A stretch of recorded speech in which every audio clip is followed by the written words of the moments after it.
Shalom, selamat pagi Bapak Ibu Saudara yang dikasihi oleh Tuhan. Sukacita bagi saya bisa bertemu dan menyapa Bapak Ibu sekalian di renungan pada hari ini.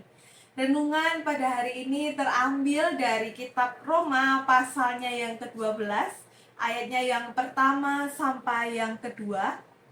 Dengan tema bacaan kita pada hari ini yaitu hidup berbeda di tengah dunia yang modern. Untuk itu, mari kita bersama-sama membuka Alkitab kita. Mari kita membaca dari kitab Roma pasalnya yang ke-12, ayatnya yang pertama sampai yang kedua. Demikian firman Tuhan, persembahan yang benar. Karena itu, saudara-saudara, demi kemurahan Allah, aku menasihatkan kamu supaya kamu mempersembahkan tubuhmu sebagai persembahan yang hidup, yang kudus, dan yang berkenan kepada Allah. Itu adalah ibadahmu yang sejati. Janganlah kamu menjadi serupa dengan dunia ini, tetapi berubahlah oleh pembaharuan budimu, sehingga kamu dapat membedakan manakah kehendak Allah, apa yang baik, yang berkenan kepada Allah, dan yang sempurna. Demikian sabda firman Tuhan pada renungan pagi hari ini. Berbahagialah setiap kita yang mendengar dan melakukannya di dalam kehidupan sehari-hari. Amin.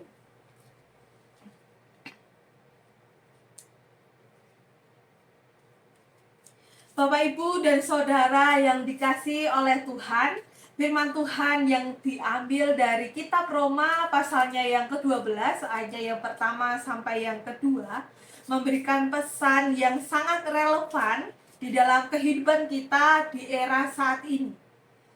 Melalui ayat tersebut mengingatkan kita untuk tidak menjadi serupa dengan dunia, tetapi kita harus berubah melalui pembaharuan budi kita.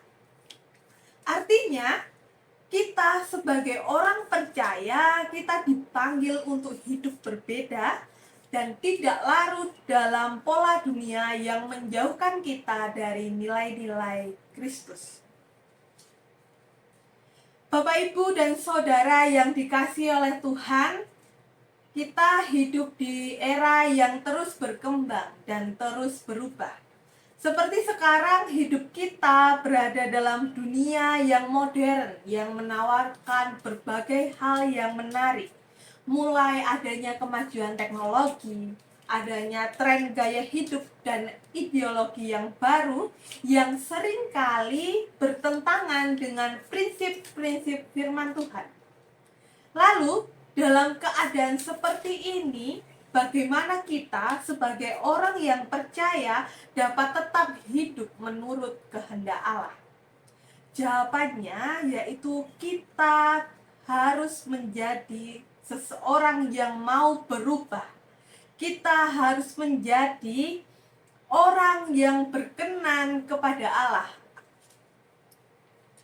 Artinya, dalam menjalani hidup kita yang berbeda dari pola-pola dunia, kita harus terus mau mengalami transformasi melalui pembaharuan budi kita.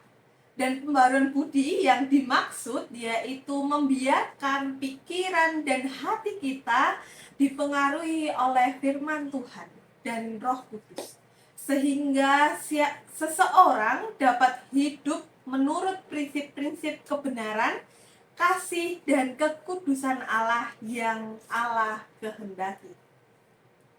Bapak, Ibu, Saudara yang dikasihi oleh Tuhan, secara spesifik pembaharuan budi melibatkan bagaimana cara kita hidup di dalam dunia ini bisa mengganti pola pikir kita di duniawi dengan pola pikir ilahi. Karena apa, Bapak Ibu? Karena dunia seringkali mendorong nilai-nilai seperti egoisme, materialisme, atau kebanggaan diri. Tetapi melalui firman Tuhan pada hari ini, kita dituntut sebaliknya, yaitu melakukan pembaharuan budi yang mengarahkan diri kita untuk fokus kepada kasih Allah, kerendahan hati, dan pelayanan kita kepada sesama kita. Dan yang kedua, kita harus bisa menyesuaikan diri kita dengan kehendak Allah, di mana ketika kita sudah mengalami pembaharuan diri kita, pembaharuan budi kita, memungkinkan kita dapat memahami apa yang baik, yang berkenan kepada Allah, dan yang sempurna.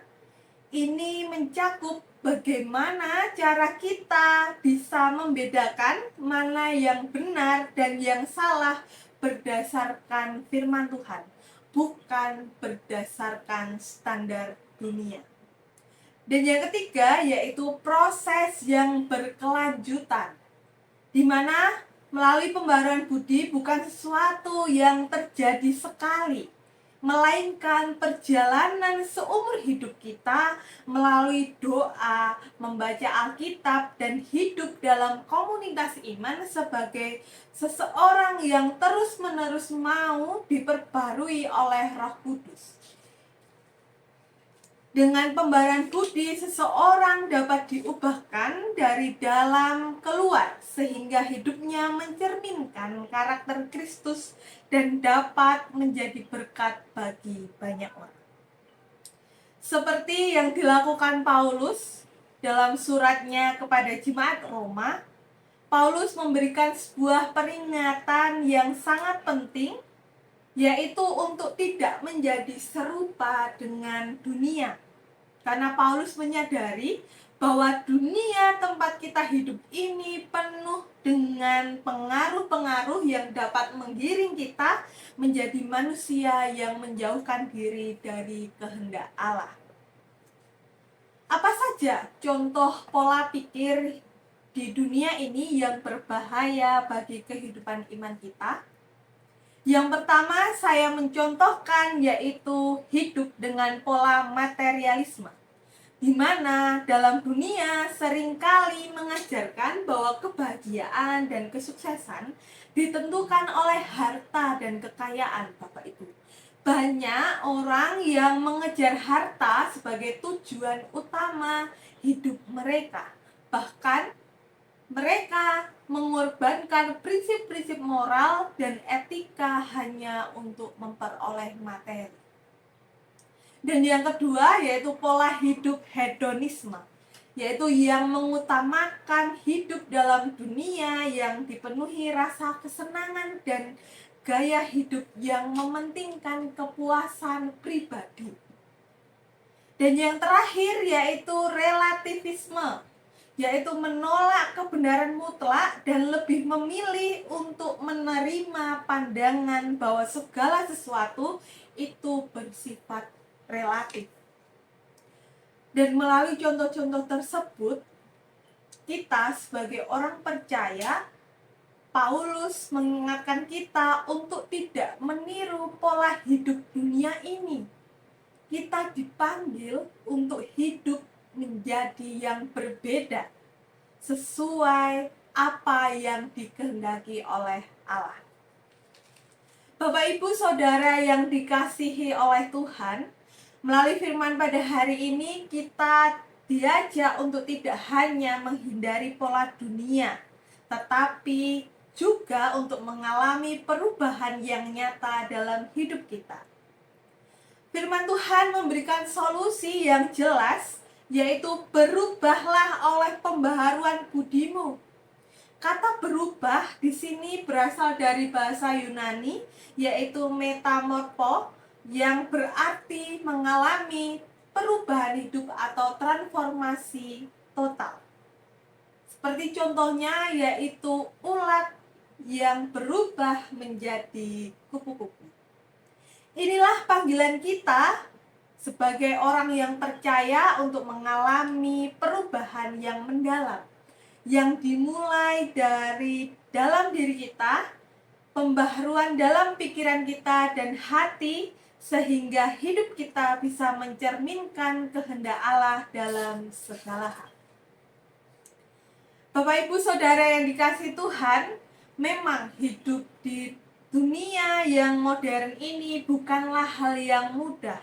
Namun itulah panggilan kita sebagai orang percaya, Biarlah hidup kita ini menjadi hidup yang berbeda, yang dapat mencerminkan kasih dan kebenaran Allah, sehingga namanya dimuliakan melalui setiap aspek kehidupan kita. Bapak, Ibu, Saudara yang dikasihi Tuhan, saya mau sedikit cerita sebagai contoh yang nyata dalam proyek semester berkarya yang kami lakukan. Kami menciptakan desain pembelajaran yang interaktif dan kreatif menggunakan media Canva.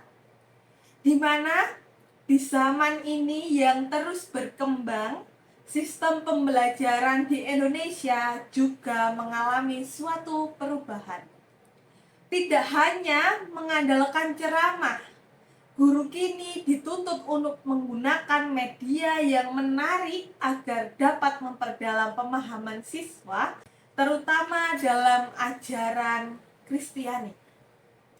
Dan melalui proyek ini, saya dan kelompok saya berusaha menciptakan desain pembelajaran yang tidak hanya informatif, tetapi juga menyenangkan dan memudahkan siswa untuk memahami apa yang disampaikan oleh guru melalui media yang kreatif dan interaktif sesuai dengan perkembangan zaman yang ada. Oleh karena itu, dengan media Canva, kami berharap bisa membantu guru untuk menangani persoalan-persoalan yang terjadi atau kendala yang ada dalam melakukan kegiatan belajar mengajar, dan kami juga berharap bisa melalui nilai-nilai Kristen yang dapat disampaikan dengan cara yang lebih baik dan menarik, dan sehingga mudah diterima oleh generasi muda.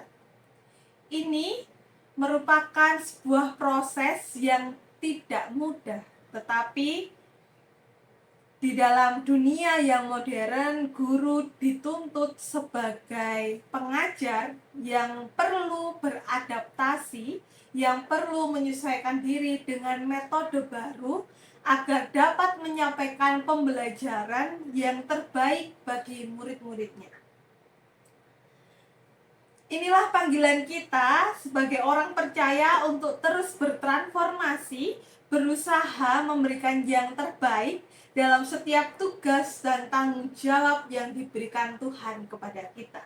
Mari kita membiarkan hidup kita di tengah dunia yang modern ini menjadi seseorang yang berbeda dengan cara kita mengajar, cara kita bekerja dan berhubungan dengan sesama kita, dan memantulkan kasih, kebenaran, dan kehendak Allah, sehingga dalam setiap bagian hidup kita, nama Tuhan semakin dimuliakan dan kita menjadi alatnya untuk membawa terang di tengah dunia ini. Demikian firman Tuhan pada pagi hari ini. Kiranya firman Tuhan ini bisa memberikan motivasi bagi Bapak Ibu Saudara sekalian untuk tetap bertransformasi. Inilah Bapak Ibu panggilan kita melalui firman hari ini. Kiranya firman ini bermanfaat dan Tuhan Yesus memberkati kita semua. Amin. Yesus, Kaulah penuntutku, janji-Mu ku pegang, firman-Mu Tuhan. Kaulah Yesus, harapan di hidupku, padamu aku percaya.